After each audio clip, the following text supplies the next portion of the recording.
ফুলৰ দাম কেনেকে? এইটো 10 টকা, এইটো 25 টকা, এইটো 8 টকা, এইটো মোক 30 টকা। হয় নেকি? মোক অলপ ফুল ভৰাই দিয়া। কেইটকা?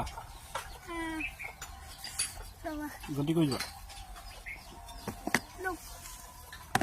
তোমাৰ লোকচান হ'ব ন? কেইটকা হ'ল টোটেল? 3টা, অঁ 4টা, অঁ 4টা, 5টা, 5 টকা হ'ল। 5 টকা? ঠিক আছে, 5 টকাৰ ফুল লৈ গৈছোঁ মই তোমাক। আৰু কাষ্টমাৰ আহিব দেই। 5 টকা হ'ল, এই লোৱা। কৃষ্ণ